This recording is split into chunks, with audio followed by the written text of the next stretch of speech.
Widest music variety for your workday. Joining me in the studio, a representation from New Zealand Fire and Emergency. We have Dean Harker. Kia ora, good morning. Dean, how are you? I'm good, thanks. How are you? Emma Hay from Fire and Emergency. Kia ora, how are you, Emma? Morena. Look, I am seriously excited about having you guys. I'm bouncing around in my seat because this is a great opportunity to talk to you guys. Every single person that I know respects and loves exactly what you guys do, and thank you in person to you guys, all right? It's a tough job being a fire and emergency worker. You're going to have a volunteer open night there, Emma. And tell us about this. When is it going to be? Next week, so Thursday the 16th of May at 5:30 p.m. Okay, yeah, so you are seriously looking for volunteers for North Canterbury. Okay, so what stations are going to be open so that you can actually, invite potential volunteers to pop on in? We have 10 North Canterbury brigades holding their open night, and that is Amberley, Culverden, Cheviot, Harden, Hamner Springs, Kaikoura, Scargill, Waikari, Waia and Waipara. That's actually a decent spread. Is that pretty much all of the volunteer stations in North Canterbury? Almost, yeah. Almost all of them. Okay. What we're going to do, Emma, is we'll grab that list off you and we'll put it on the Facebook page, and we'll certainly be promoting that as well. What's going to happen on the night at the stations? What can volunteers expect to, or potential volunteers expect when they go to the night? So we're inviting everyone to come along to find out what volunteering is all about and how that they can help keep the community safe. So any questions that need to be asked by the community, our wonderful volunteers will be there to help them. Absolutely. So you're out in the back blocks of Waikari, similar to the Merrill chauffeur for Hiranui, Dave.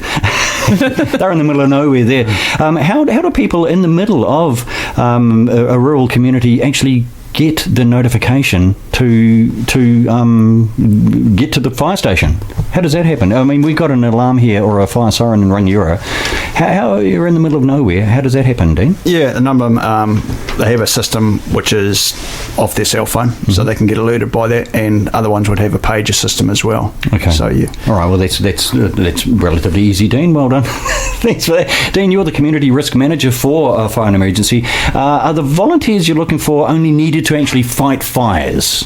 No, we're looking for a number of volunteers that can work at the station. So there's a number of roles that someone may not be in a position to be operational, as in that they work on the truck.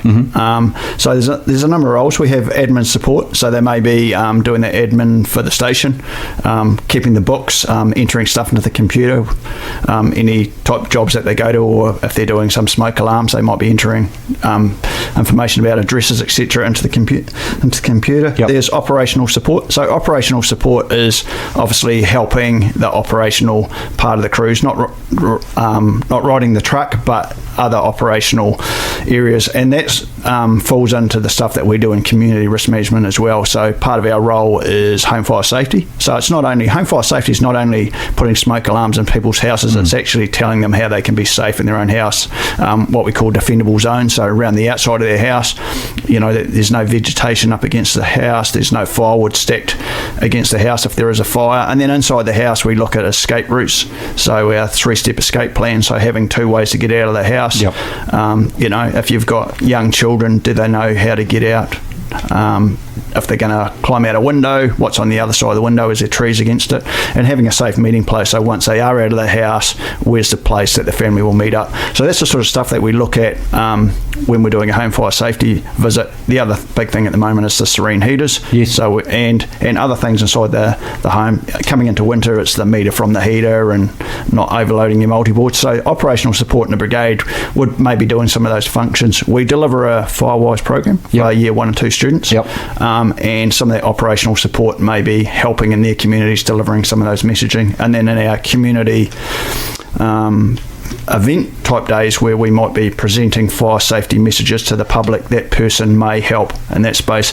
The other roles that we have are our medical response. I was going to ask you about this. Trucks. Yeah, I was going to ask you about this. Carry on. Yeah, so a lot of brigades now, quite a lot of their duties involves medical response. So, if you've got people that are trained or quite happy to be trained up in first aid, that sort of stuff. That's who we're also looking for to ride the trucks as well. And some of the reasons behind that is obviously with St John's being volunteers, some of the areas in North Canterbury and right over New Zealand don't have an ambulance or St John's staff nearby, so now the fire brigades pick up that first response medical, and they're quite often getting turned out, or they are getting turned out, but they're arriving at these sort of incidents, whether it be a car crash or an emergency in someone's house, and the fire brigade are the first ones that turn up there. So it could be someone that's trained in first aid, but not obviously on the end of a hose, so they're the sort of people we're looking for. You've pretty much described what pretty much everyone could do. It is open to pretty much everyone, male, female, shall we say. Is there a minimum age for volunteering?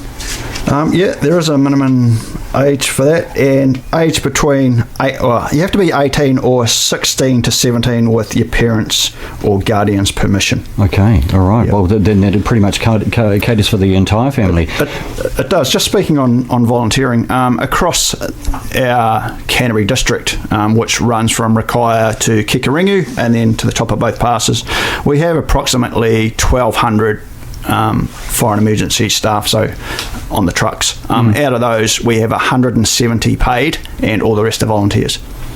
So that is 1,030 of our staff are volunteers. I remember reading somewhere not so long ago that there are about 2 million volunteering roles in New Zealand that are taken up. That is absolutely amazing, really, isn't it? That's right. And as we say, on these open nights, it's open to our volunteers, but we also invite businesses that may want to come along on the night as well, because we rely on the businesses to free up their employees to be volunteers. Yep. Is there a sticker you can stick on the door at some businesses that say that we employ volunteer firefighters and that sort of thing? Yes, we do. There is? We're a proud employer mark. Yeah. Oh, that is absolutely fantastic. It really, really is. So relatively young up to the elderly who can actually maybe sit behind a computer and do some volunteering and getting things organised for Fire and Emergency New Zealand. We are talking about a volunteer open night.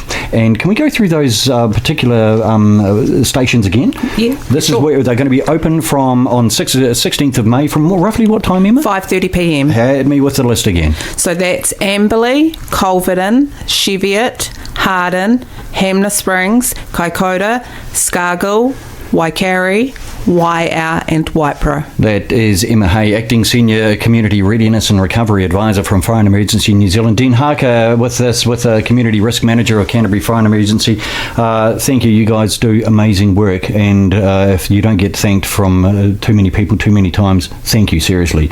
You've done an amazing job. Good luck with the volunteering. Thank you. We'll be promoting this as we go through the week. Compass FM.